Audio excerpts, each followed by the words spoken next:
नमस्कार दोस्तों, स्वागत है आपका स्टडी फॉर सिविल सर्विसेज में। वीडियो को पूरा देखिए। कोई भी आपका फीडबैक है, कोई सजेशन है, तुरंत वीडियो में कमेंट करके जरूर बताइए। अच्छा लगे तो वीडियो लाइक जरूर कर लीजिए और ऐसे वीडियो लगातार फ्री में पाने के लिए चैनल को तुरंत सब्सक्राइब कर लीजिए और बेल आइकन को जरूर टैप कर लीजिए ताकि आगे भी सारे वीडियो आपको मिलते रहे। यूट्यूब में फॉलो करते हैं तो प्लीज ये वाला फ्री टेलीग्राम चैनल जरूर ज्वाइन कर लीजिएगा। सारे नोटिफिकेशन, सारे अपडेट यहीं पे आते हैं, ध्यान रखिएगा। स्टडी फॉर सिविल सर्विसेज का कोई भी पेड ग्रुप अगर आपको ज्वाइन करना है तो सिर्फ 856480560969752386089742386455 यही नंबर है हमारे, सिर्फ जहां पे कॉल या व्हाट्सएप कर सकते हैं। इंस्टाग्राम पे हमारा पेज जरूर फॉलो कर लीजिएगा, study for civil dot services है। ट्विटर पे हमको जरूर फॉलो कर लीजिएगा, @study for civils है। सारे क्वेश्चन अटेम्प्ट करिए और स्कोर अपना तुरंत कमेंट करके बताइए। अगला प्रश्न, फारसी यात्री अब्दुल रज्जाक विजयनगर आया था किसके शासनकाल में? तो देवराय द्वितीय के शासनकाल में आया था, ऑप्शन नंबर बी। निम्नलिखित में से कौन महाभारत के तेलुगु अनुवादों के लिए विख्यात हैं? तेलुगु ट्रांसलेशन जो है किसने किया था? रामायण का नन्नय्यन ने और टिक्कन ने। तो आंसर हो जाएगा हमारा सी, 3 and 4 ओनली। वैदिक ग्रंथों के भाष्यकार सायण को आश्रय प्राप्त था किसका? विजयनगर शासकों का इसको जो है आश्रय प्राप्त था, ऑप्शन नंबर सी। तालीकोटा का युद्ध, ठीक है, तालीकोटा का युद्ध किसके बीच लड़ा गया था? विजयनगर और बीजापुर, अहमदनगर और गोलकुंडा की संयुक्त सेनाओं के बीच। तो विजयनगर एक साइड था, बीजापुर, अहमदनगर, गोलकुंडा की संयुक्त सेनाएं एक तरफ थी। तो आंसर हो जाएगा सी यहाँ पे। बैटल ऑफ तालीकोटा को अन्य किस नाम से जाना जाता है? ये आप जल्दी से कमेंट करके बताइए, इसे अन्य किस युद्ध के नाम से जाना जाता है? तालीकोटा का युद्ध कब हुआ था? ये हुआ था 1565 में, ऑप्शन नंबर बी, 1565 एडी में। निम्नलिखित में से किस स्थान के खंडहर विजयनगर की प्राचीन राजधानी का प्रतिनिधित्व करते हैं? तो इसका आंसर हो जाता है हम्पी, ऑप्शन नंबर डी। सल्तनत काल के अधिकतर अमीर और सुल्तान किस वर्ग के थे? तो ये तुर्क वर्ग के थे, ऑप्शन नंबर ए, तुर्क वर्ग के। निम्नलिखित में से कौन एक युग्म सही सुमेलित नहीं है? तो दीवाने रियासत की स्थापना बलबन ने नहीं की थी, ऑप्शन नंबर डी। दीवाने मुस्तखराज इंट्रोड्यूस किया था खिलजी ने। दीवाने अमीर को ही मोहम्मद तुगलक का विभाग था, इसने सृजित किया था। दीवाने खैरात फिरोज शाह तुगलक ने सृजित किया था। दीवाने रियासत बलबन का नहीं था। निम्नलिखित में से किस राजवंश के अंतर्गत वजारत ने जो है अच्छी खासी हाइट्स यहाँ पर पास की थी, या फिर कह सकते हैं अच्छा खासा प्रभुत्व हासिल किया था प्रशासन में वजारत ने? तो ये हुआ था तुगलक वंश के समय, ऑप्शन नंबर सी। मतलब वजीरों का जो महत्व था वो बढ़ा था तुगलक वंश के शासनकाल में। और इसमें सबसे ज्यादा गिरावट किसके शासनकाल में हुई थी? बेसिकली अलाउद्दीन खिलजी के शासनकाल में, ये ध्यान रखिएगा। भारत के किस मध्यकालीन शासक ने एकता व्यवस्था प्रारंभ की थी? वैसे इसका आंसर मोहम्मद घोरी होता है, लेकिन मोहम्मद घोरी आपके ऑप्शन में ना दिया हो तो यहाँ पर इल्तुतमिश सही होगा। अगर मोहम्मद घोरी दिया हो, इल्तुतमिश ना दिया हो तो मोहम्मद घोरी सही होगा। आंसर यहाँ पर हो जाएगा ए।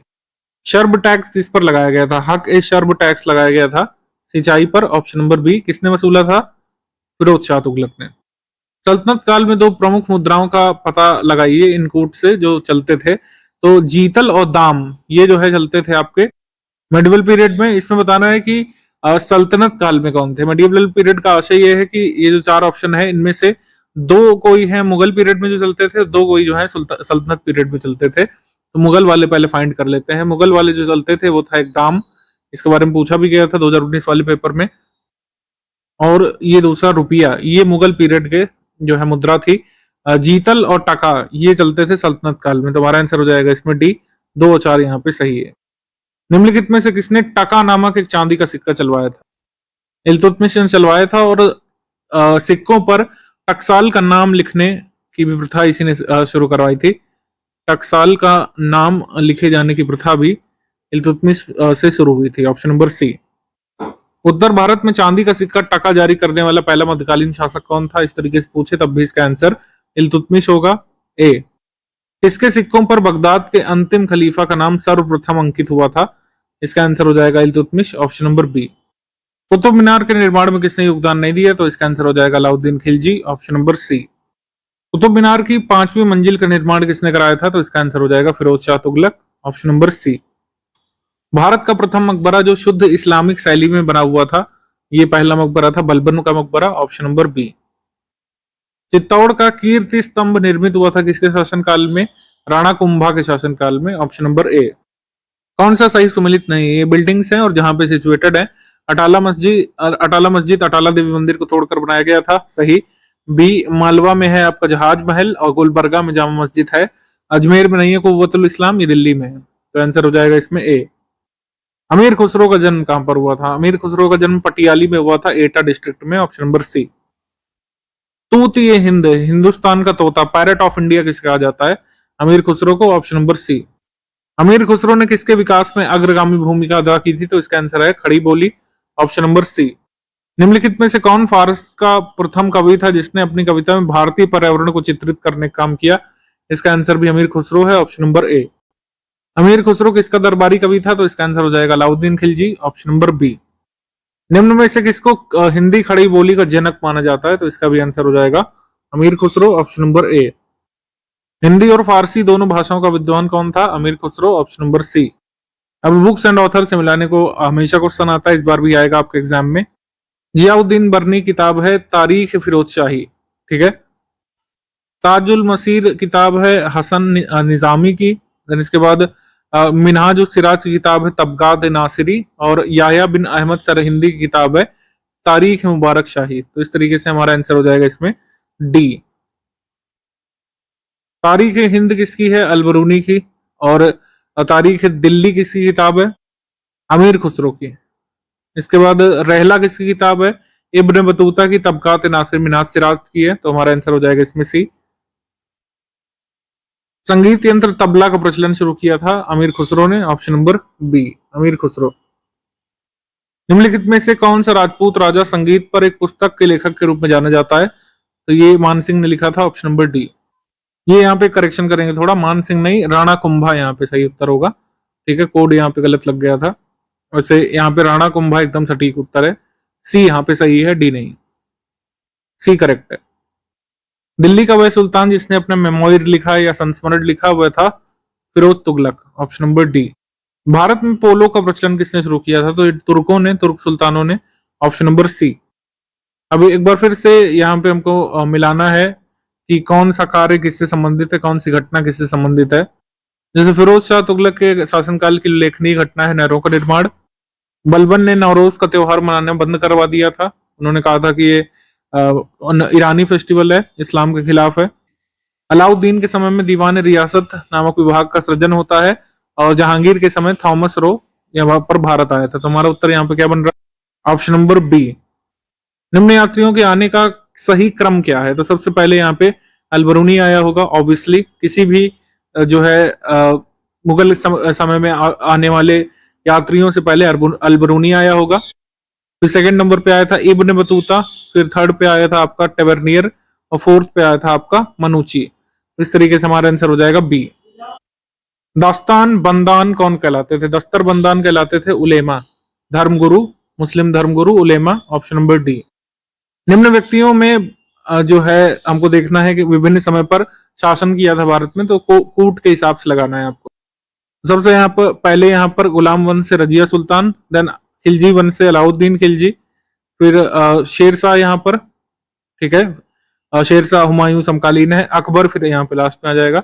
इस तरीके से हमारा आंसर बनेगा ऑप्शन नंबर सी, ये यहाँ पे सही कालक्रम है। कालक्रम में घटनाओं को लगाना है। सबसे पहले क्या हुआ होगा? तराइन का युद्ध हुआ था। सेकंड नंबर पर आपका हुआ था जलालुद्दीन खिलजी की हत्या। देन इसके बाद अफगानपुर षड्यंत्र हुआ था, और फिर मोहम्मद तुगलक द्वारा राजधानी का स्थानांतरण हुआ था। तो उत्तर यहां पर बनेगा ऑप्शन नंबर ए। निम्नलिखित मध्यकालीन विद्वानों में से कौन जैन धर्म के अनुयायी थे? तो इसका आंसर है Hemchandra Suri, option number B.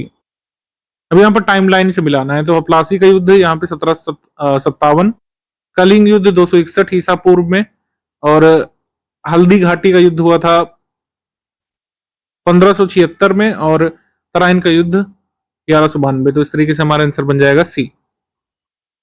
अब क्या किससे संबंधित है? जैसे आईन दहसाला की शुरुआत अकबर के समय हुई थी।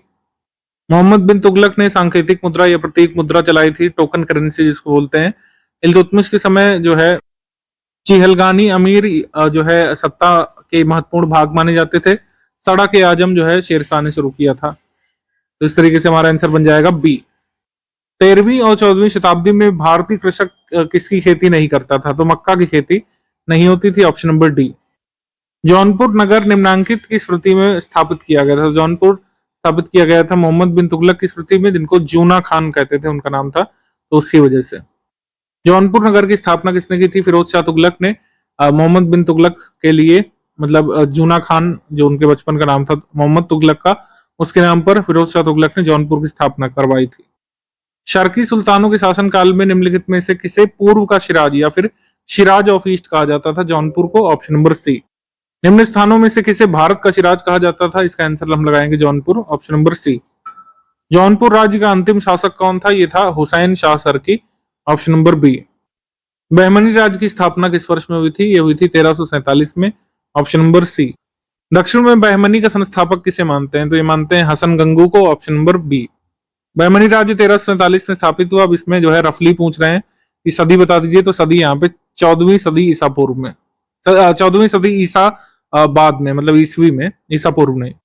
अब कैपिटल और जो जो डायनेस्टीज थी, तो आदिल शाही डायनेस्टी बीजापुर में स्थापित हुई थी, कुतुब शाही डायनेस्टी गोलकुंडा में, निजाम शाही अहमदनगर में और शर्की शाही जौनपुर में। आंसर यहाँ पे हो जाएगा डी। वह युग जो सही सुमेलित नहीं है उसको इंगित कीजिए, तो यूसुफ आदिल शाह जो है अहमदनगर, ये सही सुमेलित नहीं है। बाज बहादुर मालवा का शासक, कुतुब शाह गोलकुंडा का, सुल्तान मुजफ्फर शाह गुजरात का, लेकिन यूसुफ आदिल शाह अहमदनगर का शासक नहीं था। काकतियों की राजधानी देवागिरी नहीं वारंगल है। होयसाल की राजधानी द्वार समुद्र है, तो ये हमारा सही उत्तर है। यादवों की राजधानी वारंगल नहीं है। पांड्यों की राजधानी मदुरई है। तो वैसे दोनों ये बी और डी दोनों सही सुमेलित हो रहे हैं, ठीक है। बी होयसाल द्वार समुद्र भी सही है और पांड्य शासकों की राजधानी मदुरई थी, ये भी सही है। द्वार समुद्र किस राजवंश की राजधानी थी? तो इसका आंसर है Hoysala, option number C. Hoysala की प्राचीन राजधानी द्वार समुद्र का वर्तमान नाम क्या है? इसका नाम है हालबेड, ऑप्शन नंबर सी। दक्षिण भारत के पोलीगार कौन होते थे? तो Poligar basically territorial administrative and military governors होते थे, क्षेत्रीय प्रशासकीय और सैन्य नियंत्रक, ऑप्शन नंबर सी। भक्ति आंदोलन जो है किसने शुरू किया था? अलवार संतों ने शुरू किया था, ऑप्शन नंबर ए। भक्ति संस्कृति का भारत में पुनर्जन्म हुआ था 15वीं और 16वीं शताब्दी ईस्वी में, ऑप्शन नंबर डी। कोई व्यक्ति किसी व्यक्ति से उसका धर्म संप्रदाय जाति ना पूछे, ये किसका कथन था? ये कथन था रामानंद का, ऑप्शन नंबर बी। कबीर के गुरु रामानंद का। कामरूप में वैष्णव धर्म को लोकप्रिय बनाया था शंकर देव ने, ऑप्शन नंबर डी। असम या कूच बिहार, वही जिसको हम लोग कामरूप बोल रहे हैं, इसमें वैष्णव धर्म का प्रवर्तन किसने किया था? तो इसका उत्तर बदलेगा नहीं, इसका उत्तर रहेगा शंकर देव, ऑप्शन नंबर सी। सुप्रसिद्ध मध्यकालीन संत शंकर देव संबंधित थे वैष्णव संप्रदाय से, ऑप्शन नंबर बी। रामानुजाचार्य किससे संबंधित हैं? ये संबंधित है विशिष्ट अद्वैत से, ऑप्शन नंबर सी। शुद्ध अद्वैतवाद का प्रतिपादन किसने किया था? शुद्ध अद्वैतवाद का प्रतिपादन किया था वल्लभाचार्य ने। शुद्ध अद्वैतवाद वाज प्रोपाउंडेड बाय वल्लभाचार्य। निम्नलिखित में से कौन सा सही सुमेलित है? तो द्वैतवाद का प्रचार किया था माधवाचार्य ने, ये सही सुमेलित है, बाकी सब गलत मिलाए हुए हैं।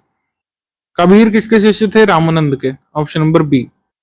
मध्यकालीन भारत के निम्नलिखित में से किस संत का जन्म प्रयागराज में हुआ था? रामानंद का, ऑप्शन नंबर बी। मलूक दास जो है संत का कवि कहाँ के थे? ये कड़ा से थे, प्रयागराज के निकट एक जगह है कड़ा, मानिकपुर। भक्ति संतों का सही कालक्रम क्या है? तो सबसे पहले कबीर आएंगे, फिर गुरु नानक आएंगे, फिर चैतन्य मीराबाई, फिर चैतन्य, फिर मीराबाई, इस तरीके से। रामानुज के अनुयायियों को क्या कहा जाता था? रामानुजाचार्य के फॉलोअर्स को कहे जाते थे वैष्णव, ऑप्शन नंबर बी। निम्नलिखित में से कौन सा स्थान गुरु नानक का जन्म स्थान है? तो ये है Nankana Sahib, option number C, या फिर तलवंडी ऑप्शन में दिया हो कोई भी, ऑप्शन नंबर सी सही होगा इसमें। वैसे तलवंडी भी आपको दे सकते हैं ऑप्शन में। जिसके शासनकाल में गुरु नानक देव ने सिख धर्म की स्थापना की, वह कौन था?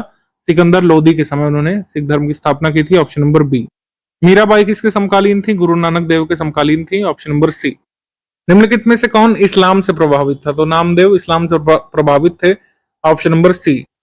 चैतन्य महाप्रभु किस संप्रदाय से संबंधित है? ये संबंधित है वैष्णव से, ऑप्शन नंबर ए। तुलसीदास किसके समकालीन थे? तुलसीदास समकालीन थे अकबर और जहांगीर के, ऑप्शन नंबर ए। निम्नलिखित में से कौन वरकारी संप्रदाय का संत था? तो वरकारी संप्रदाय के संत थे नामदेव, ऑप्शन नंबर सी। निम्नलिखित में से भारत में चिश्ती या चिश्तिया सूफी मत को स्थापित किया था किसने? ख्वाजा मोइनुद्दीन चिश्ती ने, ऑप्शन नंबर बी। भारत में चिश्तिया संप्रदाय का प्रथम सूफी संत कौन था? Sheikh Moinuddin Chishti, option number A. निम्नलिखित में से सूफी संतों में से कौन एक सर्वप्रथम अजमेर में बस गए थे? अजमेर में बसे थे शेख मोइनुद्दीन चिश्ती ही, ऑप्शन नंबर ए। निम्नलिखित में से कौन सूफीवाद की चिश्तिया शाखा का संस्थापक था? अब यहाँ पर केवल भारत में नहीं पूछ रहे हैं। ओवरऑल चिश्तिया सूफीवाद की शाखा की शुरुआत किसने की थी? ख्वाजा अब्बू अब्दाल ने। भारत में अगर पूछे तो मोइनुद्दीन चिश्ती होंगे। ख्वाजा मोइनुद्दीन चिश्ती किसके शिष्य थे? ख्वाजा उस्मान हारूनी के। Option number D. Sheikh Nizamuddin Auliya किसके शिष्य थे? बाबा फरीद के। Option number C. Nizamuddin Auliya की दरगाह कहां पर है? बताने की जरूरत है नहीं। ऑप्शन नंबर सी यहाँ पे सही है। निम्नलिखित में से भारत का सादी किसे कहा गया है? भारत का सादी कहा गया है अमीर हसन को। ऑप्शन नंबर ए अमीर हसन। तो कौन सा सूफी संत महबूब इलाही कहलाता था? महबूब इलाही कहा गया है शेख निजामुद्दीन औलिया को। Option number D. Sheikh Farid का सर्वाधिक ख्यातिलब्ध शिष्य जिसने दिल्ली में 7 सुल्तानों का शासन देखा था वह कौन था? तो ये थे Nizamuddin Auliya. Option number A. निम्न में से किस संत के विचारों को सिखों के धर्म ग्रंथ आदि ग्रंथ में संकलित किया गया है? तो बाबा फरीद या फिर फरीदुद्दीन गंज शकर के जो है विचारों को सिख धर्म के धर्म ग्रंथ गुरु ग्रंथ में आदि ग्रंथ में शामिल किया गया है। Option number C. ये बहुत जरूरी है, पूछा जा सकता है अभी भी। निम्नलिखित में से किसे शेख उल हिंद की पदवी दी गई थी? शेख उल हिंद कहा गया था शेख सलीम चिश्ती को। अब इसमें जो है संप्रदाय और उस व्यक्ति से मिलाना है। तो ख्वाजा मोइनुद्दीन चिश्ती चिश्तिया से संबंधित, शेख अहमद सरहिंदी कादरिया से संबंधित। एक बार फिर से देख लेते हैं इसको। शेख मोइनुद्दीन चिश्ती चिश्तिया से, शेख अहमद सरहिंदी नक्शबंदी सिलसिला से। ठीक है, ये ध्यान रखना, नक्शबंदी से। फिर दारा शिकोह कादरिया से, और शेख शहाबुद्दीन सोहरावर्दी से। तो इस तरीके से मैच कर देंगे, आंसर हो जाएगा इसमें सी। करेक्ट ऑप्शन यहाँ पर ऑप्शन नंबर सी है, ध्यान रखिएगा। शेख शहाबुद्दीन सोहरावर्दिया से है ये, और कहीं दिया नहीं होता है जल्दी, तो इसको ध्यान रखिएगा। निम्नलिखित में से सूफी संत कौन थे? सूफी संत यहाँ पे निजामुद्दीन औलिया और मोइनुद्दीन चिश्ती थे। ऑप्शन नंबर सी यहाँ पे सही है। 2 और 3 ओनली। निम्नलिखित सूफीवाद के सिलसिले में कौन संगीत के विरुद्ध था? संगीत के विरोधी थे नक्शबंदी सिलसिला के लोग। Option number D. निम्नलिखित सूफियों में से कृष्ण को औलिया के रूप में माना गया है। तो शाह मोहम्मद गौस ने कृष्ण को एक औलिया के रूप में माना है। Option number A. Shah Mohammad Ghaus जो है किस सिलसिला से संबंधित है? तो सत्तारी सिलसिला से संबंधित है, ध्यान रखिएगा, सत्तारी से। निम्नलिखित में से किसका संबंध सूफीवाद से नहीं है? खानका है सूफीवाद से संबंधित, शेख भी है, सामा भी है, लेकिन उलेमा नहीं है। ऑप्शन नंबर ए। 12 मासा की रचना किसने की थी? 12 मासा की रचना की थी मलिक मोहम्मद जायसी ने। Option number C. प्रतिवर्ष प्रसिद्ध सूफी संत हाजी वारिस अली शाह की मजार पर मेला कहां पर लगता है? देवा शरीफ में। Option number C. ईसाइयों का गुड फ्राइडे क्यों मनाया जाता है? ईसा मसीह को सूली पर चढ़ाया गया था, इस वजह से इसको गुड फ्राइडे मनाते हैं। Option number C.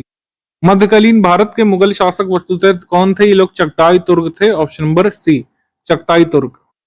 निम्नलिखित में से किसने बाबर को सर ए पुल के युद्ध में पराजित किया था? तो ये था Shaibani Khan. Option number B, Shaibani Khan. Panipat का प्रथम युद्ध किसके मध्य हुआ था? बाबर इब्राहिम लोदी के बीच। Option number D. निम्नलिखित में से किस युद्ध में एक पक्ष द्वारा प्रथम बार तोपों का उपयोग किया गया था? वैसे तो बजौर भेरा का युद्ध होता है, लेकिन इसको कई बार ऑप्शन में नहीं देते हैं। बजौर भेरा का युद्ध ऑप्शन ना दिया हो तो पानीपत का प्रथम युद्ध सही मानेंगे। Option number A. बाबर ने के इब्राहिम लोदी पर विजय क्या कारण था? तोपखाने का प्रयोग। Option number B. किस वर्ष बाबर ने सुल्तान इब्राहिम लोदी को पानीपत की लड़ाई में पराजित किया था? 1526 में। Option number B. निम्नलिखित में से कौन से युग में सही सुमेलित नहीं है? तो चंदेरी का युद्ध जो है 1530 में नहीं हुआ था। ऑप्शन नंबर डी यहाँ पे सही सुमेलित नहीं है। निम्न युद्धों में से किस एक में बाबर ने जिहाद की घोषणा की थी? तो खानवा के युद्ध में बाबर ने जो है विरोधी के विरुद्ध जिहाद की घोषणा की थी। Option number B. Rana Sanga ने निम्नलिखित में से किस युद्ध में बाबर के विरुद्ध लड़ाई लड़ी थी? खांडवा के युद्ध में। Option number B. मेवाड़ के जिस शासक को 1527 में खांडवा के युद्ध में बाबर ने हराया था वह था? बाबर ने राणा सांगा को हराया था। Option number D. बाबर ने सर्वप्रथम बादशाह की उपाधि हासिल की थी कहां पर? काबुल में। Option number B. बाबर ने अपने बाबरनामा में किस हिंदू राज्य का उल्लेख किया है? तो मेवाड़ का उल्लेख किया था। ऑप्शन नंबर सी। अयोध्या स्थित बाबरी मस्जिद का निर्माण किसने कराया था? मीर बाकी ने। Option number D. निम्नलिखित नामों में से उसे चिन्हित करना है जो हुमायूं के भाइयों में से एक नहीं था। तो कामरान अस्करी हिंदाल था, उस्मान नहीं था। Option number B. हुमायूं द्वारा लड़े गए 4 प्रमुख युद्धों की तिथि के अनुसार सही क्रम में लगाना है। तो पहला युद्ध देवरा का, दूसरा चौसा का, या फिर तीसरा कन्नौज का, और फिर सरहिंद का। Option number D. देवरा सबसे पहला युद्ध, फिर चौसा, फिर कन्नौज, फिर सरहिंद। निम्नलिखित मध्ययुगीन शासकों में से कौन एक उच्च शिक्षित था? उच्च शिक्षण प्राप्त किया था शेरशाह ने। शेरशाह के अधीन तांबे के दाम और चांदी के रुपया की विनियमन दर क्या थी? मतलब 64 दाम बराबर 1 रुपया होता था। एक चांदी का रुपया बराबर 64 दाम। Option number D. Sher Shah Suri की मृत्यु कहां पर हुई थी? कालिंजर अभियान, उसका आखिरी जो अभियान था बांदा में, उसकी मृत्यु वहां पे हुई थी। इसको इस तरीके से भी आरओ मेंस में पूछा था कि भाई शेरशाह सूरी का अंतिम अभियान कहां था? कालिंजर में। मात्र एक मुट्ठी बाजरे के चक्कर में मैं अपने साम्राज्य को खो देता, ये कथन जो है किसने कहा था? ये शेरशाह ने कहा था। ऑप्शन नंबर सी। मारवाड़ अभियान के दौरान जैता और कुंपा जो जनरल्स थे मारवाड़ के, उन्होंने काफी जो है प्रभावित किया था शेरशाह को और बुरी तरीके से जो शिकस्त दी थी, परास्त किया था। तो इसमें जो है शेरशाह ने कहा था एक मुट्ठी बाजरे के चक्कर में मैं अपने साम्राज्य को खो चुका होता। शेरशाह का मकबरा कहां पर स्थित है? शेरशाह का मकबरा है सासाराम में। ऑप्शन नंबर ए, बिहार में। शेरशाह को सासाराम में दफनाया गया था। Option number B. दिल्ली के पुराना किला के वर्तमान स्वरूप का निर्माण निम्नलिखित में से किसने कराया था? तो इसका आंसर है शेरशाह सूरी। पुराना किला शेरशाह सूरी ने बनवाया था, ध्यान रखिएगा। कृषकों की सहायता के लिए मध्यकालीन भारत में पट्टा और कबूलियत की प्रथा किसने शुरू की थी? इसका भी आंसर है Sher Shah. Option number C. Akbar ने सर्वप्रथम वैवाहिक संबंध राजपूतों के किस क्लैन से स्थापित किए थे? सबसे पहले कचवाहा वंश के लोगों से वैवाहिक संबंध स्थापित किए थे अकबर ने। Option number B. किस परिवार ने सर्वप्रथम अकबर के साथ वैवाहिक संबंध स्थापित किए? कचवाहा वंश के शासक ने। Option number C. किस चिश्ती संत के दरगाह पर अकबर दर्शन हेतु अधिक जाता था? तो इसका आंसर है मोइनुद्दीन चिश्ती। सलीम चिश्ती से काफी प्रभावित था अकबर और अपने पुत्र का नाम उसने सलीम उन्हीं से प्रभावित होकर के रखा था। निम्नलिखित में से किसे अकबर ने स्वयं मारा था? तो आदम खान को अकबर ने स्वयं मारा था। ऑप्शन नंबर ए। राजपुताना के निम्न राज्यों में से किस एक ने अकबर की संप्रभुता को स्वीकार नहीं किया था? इसका आंसर मेवाड़ है। Option number B. अकबर की लोकप्रियता के कारण क्या थे? और ये कोड है, उसके हिसाब से आपको चुनना है। तो इस तरीके से अकबर का मनसबदारी प्रथा काफी सक्सेसफुल रही थी। धार्मिक नीति सुलह कुल की, ठीक है। भू राजस्व व्यवस्था भी लागू की गई थी टोडरमल के माध्यम से। सामाजिक सुधार भी कई सारे अकबर ने किए थे, जैसे कि विडो रिमैरिजेस को प्रमोट करना, जबरन सती प्रथा को रोकना, ठीक है। उसने कहा था कि सती प्रथा जबरन नहीं होनी चाहिए। अगर किसी स्त्री को स्वयं सती में भाग लेना है तो वह ले, उसे कोई फोर्स नहीं कर सकता। और चाइल्ड मैरिजेस को भी काफी हद तक रोकने का काम उसने किया था। तो इस तरीके से हमारा आंसर हो जाएगा डी। निम्नलिखित बादशाहों में से किस एक को एक प्रबुद्ध निरंकुश कहा जाता है? प्रबुद्ध निरंकुश यानी कि इनलाइटेंड डिस्पॉट कहा जाता है अकबर को। Option number C. निम्नलिखित में से किसने यह आज्ञा दी थी कि आदमी को एक ही स्त्री से विवाह करना चाहिए और दूसरा विवाह तभी कर सकता है जब उसकी पहली पत्नी वंध्या हो या फिर बच्चे को जन्म न दे पा रही हो? तो ये अकबर ने कहा था। ऑप्शन नंबर सी। अकबरकालीन सैन्य व्यवस्था आधारित थी किस पर? मनसबदारी पर। ऑप्शन नंबर ए। मनसबदारी भी एक तरीके से हम लोग कह सकते हैं मिलिट्री शासन था। तो मुगल साम्राज्य की जो व्यवस्था थी, शासन व्यवस्था, वो मिलिट्री बेस्ड थी, ध्यान रखना है आपको।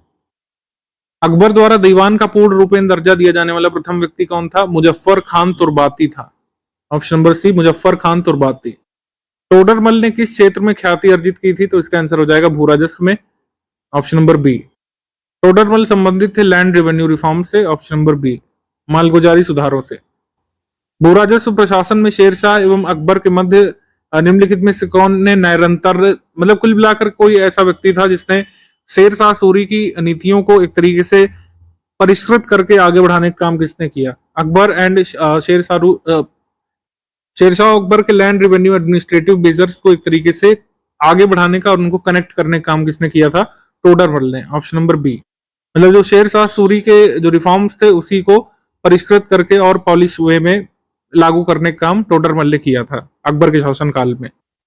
अकबर द्वारा अपनाई गई सुलह ए कुल की अवधारणा निम्नलिखित में से किस पर आधारित थी? तो आधारित थी राजनीतिक उदारता पर, धार्मिक सहनशीलता या सहिष्णुता पर, उदारवादी सांस्कृतिक दृष्टिकोण पर। तो हमारा आंसर हो जाएगा डी।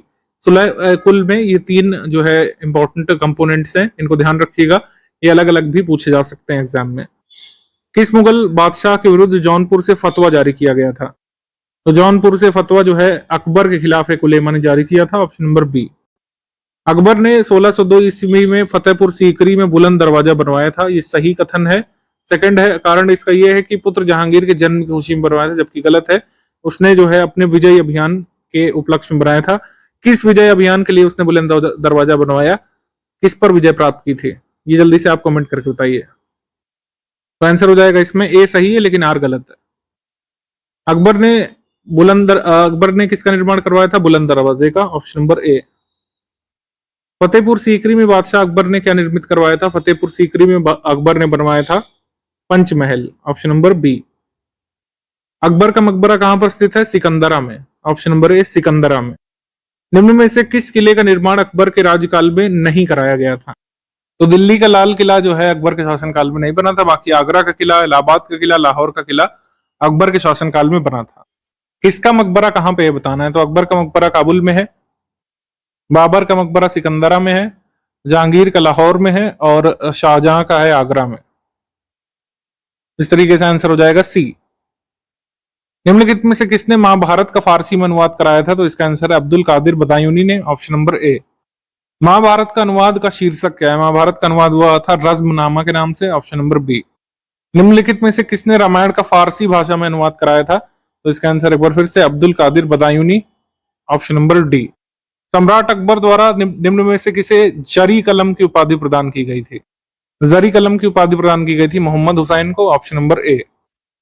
अकबर के दरबार में कौन सा जैन साधु रहा था और उन्हें जगत गुरु की उपाधि जो है अकबर ने दी थी, ये थे Hari Vijay Suri, option number B Hari Vijay Suri.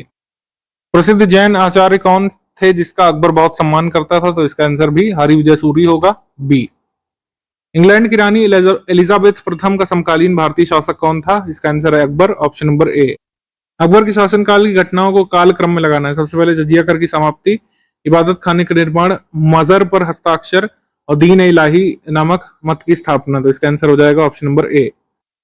इसके ईयर्स वगैरह आप थोड़ा सा रफली ध्यान रख सकते हैं, बाकी क्रोनोलॉजी जरूर ध्यान रखिएगा। मजहर की घोषणा के बाद जो है दीन इलाही की स्थापना हुई थी, ये अगर आपको पता होता तो आप इसमें कर सकते थे आसानी से बिना ईयर पता हुए, ऑप्शन नंबर ए। मुगलों एवं मेवाड़ के राणा के मध्य चित्तौड़ की संधि किस शासक के शासनकाल में हस्ताक्षरित हुई थी, जहांगीर के शासनकाल में, ऑप्शन नंबर बी। मनसबदारी के बारे में क्या सही है, जात एवं सवार पद प्रदान किए जाते थे, सही। मनसबदार जो है हेरिडिटरी ऑफिसर होते थे, गलत है बिल्कुल। मनसबदारी हेरिडिटरी नहीं थी और मनसबदार को पद छोड़ना पड़ता था और अगर नया मनसबदार बनता तो योग्यता सिद्ध करनी होती थी। मनसबदारों के 3 वर्ग होते थे, सही। और दीवान कार्यालय इनको वेतन देता था, ये गलत है, ये वेतन नहीं लेते थे, वेतन बल्कि नहीं लेते थे। मनसबदारी का मतलब क्या था कि भाई उनको घुड़सवार और घोड़े एक स्पेसिफिक नंबर में मेंटेन करने पड़ते थे, उनका रजिस्ट्रेशन कराना पड़ता था, उसके हिसाब से फिर उनको वेतन मिलता था। दीवान कार्यालय से वेतन रेगुलर नहीं मिलता था, ठीक है। तो इस तरीके से हमारा आंसर हो जाएगा सी, 1 और 3 करेक्ट है। दीवान कार्यालय से मनसबदार को वेतन नहीं मिलता था, ये जो है शासक की तरफ से मिलता था। मुगल और मेवाड़ के राणा के मध्य चित्तौड़ की संधि किस मुगल शासक के शासनकाल में हुई थी, Jahangir, option number B. East India Company ने जहांगीर के दरबार में निम्न में से सबसे पहले किसे भेजा था, तो हॉकिंस को भेजा था सबसे पहले, ऑप्शन नंबर सी। निम्नलिखित में से कौन जहांगीर के दरबार में ब्रिटिश शासक जेम्स प्रथम का राजदूत बनकर के गया था, इसका answer William Hawkins, option number ए। मुगल सम्राट जहांगीर ने निम्न में से किसे इंग्लिश खान की उपाधि दी थी, इंग्लिश खान की उपाधि विलियम हॉकिंस को दी थी, ऑप्शन नंबर सी। जहांगीर ने थॉमस रो को कहां मिलने का अवसर दिया था, जहांगीर ने थॉमस रो को अजमेर बुलाया था, ऑप्शन नंबर बी। एक डच पर्यटक जिसने जहांगीर के शासनकाल में का मूल्यवान विवरण दिया है वो है फ्रांसिस्को पेलसार्ट। ये डच पर्यटक है जिसने जहांगीर के शासनकाल में विजिट किया था और यहाँ का एक वर्णन दिया है अपने रचनाओं में। निम्न विदेशी यात्रियों में से किसने जहांगीर के शासनकाल में भारत की यात्रा की थी, तो इसका आंसर है फ्रांसिस्को पेलसार्ट। निम्न में से किसका मकबरा भारत के बाहर है, तो इसका answer Jahangir, option number D. Babur और जहांगीर का मकबरा बाहर है, भारत से बाहर है। निम्नलिखित चित्रकारों में से किसे जहांगीर ने नादिर उज जमा की पदवी प्रदान की थी, अबुल हसन को, ऑप्शन नंबर ए। जहांगीर कालीन निम्नलिखित में से किस एक चित्रकार को नादिर उल असर की उपाधि प्रदान की गई थी, नादिर उज जमा की उपाधि अब्दुल हसन को और नादिर उल असर की उपाधि मंसूर को, ऑप्शन नंबर डी। निम्नलिखित मुगल बादशाहों में से किसने अपनी आत्मकथा फारसी में लिखी है, फारसी में लिखी है जहांगीर ने, ऑप्शन नंबर सी। अबुल फजल के हत्यारे को किसने पुरस्कृत किया था, अबुल फजल के हत्यारे को पुरस्कृत किया था जहांगीर ने, ऑप्शन नंबर बी। निम्नलिखित में से किसने जहांगीर के विरुद्ध विद्रोह करने का काम किया था, तो खुर्रम ने, महाबत खान ने और खुसरो ने। तो इस तरीके से 2, 3 और 4 यहाँ पे सही है, ऑप्शन नंबर डी। नूरजहां के गुट का सदस्य कौन नहीं था? तो नूरजहां गुट या फिर नूरजहां के जुंटा में शामिल थे गियास बेग, इत्माद उद्दौला, या फिर कह सकते हैं कि नूरजहां के ही पिता नूरजहां का भाई आसफ खान और खुर्रम, ये तीनों कंट्रोल करते थे जहांगीर को, जहांगीर इसमें नहीं शामिल था, option number A. Babur Jama Masjid सही विलाया है, हुमायूं दीन पनाह और अकबर जहांगीरी महल और जहांगीर अकबर के मकबरे को पूर्ण करवाने का काम इसने किया था। आंसर यहाँ पर हो जाएगा ए, सामने सामने सही मिलाए गए हैं। गोविंद महल जो हिंदू वास्तुकला का अप्रतिम उदाहरण है, ये कहां पर है? ये दतिया मध्य प्रदेश में है, ऑप्शन नंबर ए।